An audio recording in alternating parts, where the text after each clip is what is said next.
राजस्थान की राजनीति में एक बार फिर हलचल मची है और इस बार नागौर के दमदार नेता हनुमान बेनीवाल क्या बीजेपी से उनकी नजदीकियां बढ़ रही है? क्या वो कोई बड़ा राजनीतिक उलटफेर होने वाला है दोस्तों राजस्थान के अंदर? नमस्कार दोस्तों, मैं रफी खान, आप देख रहे हैं जीवन बेरी। आज हम बात करेंगे हनुमान बेनीवाल के राजनीतिक सफर और मौजूदा घटनाक्रम पर जो राजस्थान की सियासत को हिला रहे हैं।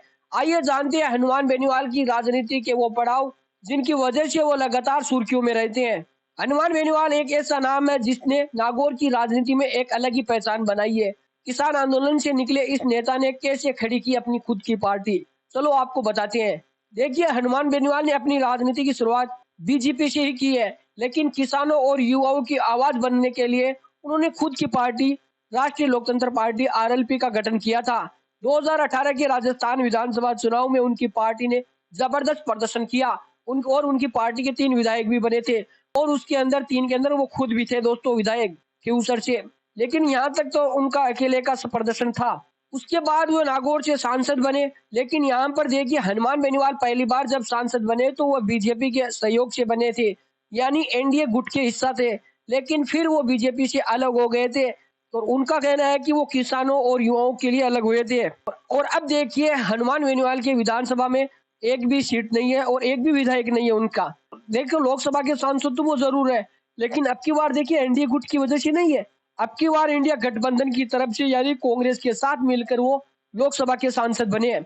और देखिए, राजस्थान की सियासत में किसान आंदोलन के सबसे बड़े चेहरों में से एक है हनुमान बेनीवाल। जहां पर भी किसानों की बात होती है वहां पर वो पहुंच जाते हैं और जहां पर भी वो अपने समाज की बात होती है वहां पर भी पहुंच जाते हैं। क्या किसानों और समाज की लड़ाई लड़ते लड़ते बीजेपी से फिर हो रही है नजदीकियां? हनुमान बेनीवाल हमेशा किसानों और बेरोजगार युवाओं और आम जनता के मुद्दों को उठाते रहे हैं। किसान आंदोलन में उन्होंने खुलकर मोदी सरकार की नीतियों का विरोध किया था।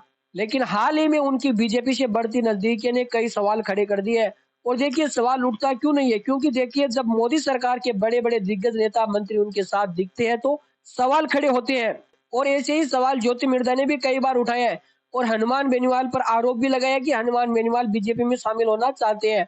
और उसका असर भी देखो देखने को भी मिला था उस समय, क्योंकि देखिए अभी कुछ दिन पहले उस बेनीवाल की बर्थडे पार्टी में भी वो देखने को मिला, कई कई बड़े दिग्गज नेता मंत्री वहां पर थे और ज्योति मिर्धा ने कहा कि वो बीजेपी में शामिल होना चाहते हैं।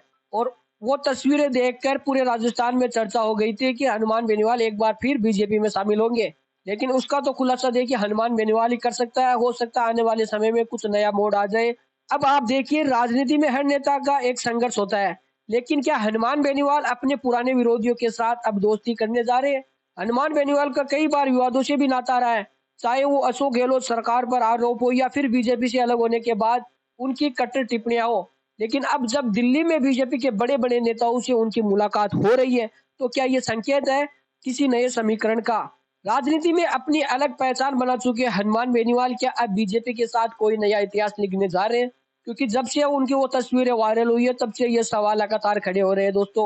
और अभी देखिए तो वो हनुमान बेनीवाल इंडिया गठबंधन के सहयोग से सांसद है और पिछली बार एनडीए सहयोग से सांसद थे। क्या अब एक बार फिर हनुमान बेनीवाल बीजेपी में शामिल हो जाएंगे? देखिए, हनुमान बेनीवाल को राजस्थान के सबसे प्रभावशाली नेताओं में से एक माना जाता है। उनकी पकड़ देखिए नागौर और शेखावाटी में मजबूत है। अगर वह बीजेपी के करीब जाते हैं तो आने वाले चुनावों में बड़ा खेला भी हो सकता है। तो क्या दोस्तों नागौर की राजनीति में बड़ा उलटफेर होने वाला है? हनुमान बेनीवाल और बीजेपी की बढ़ती नजदीकियां क्या नया खेल लाएगी? क्या ज्योति मिर्धा ने सही कहा था कि हनुमान बेनीवाल बीजेपी में शामिल होना चाहते हैं?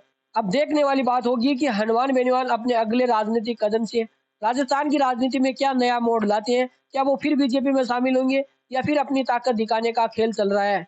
अपनी राय कमेंट में जरूर बताएं। अगर आपको ये वीडियो पसंद आया हो तो लाइक करें, शेयर करें और हमारे चैनल जीवन बेरी को सब्सक्राइब करना भी न भूलें। फिलहाल आज के इस वीडियो में इतना ही। जल्दी मिलेंगे नए एक वीडियो के साथ, तब तक के लिए धन्यवाद।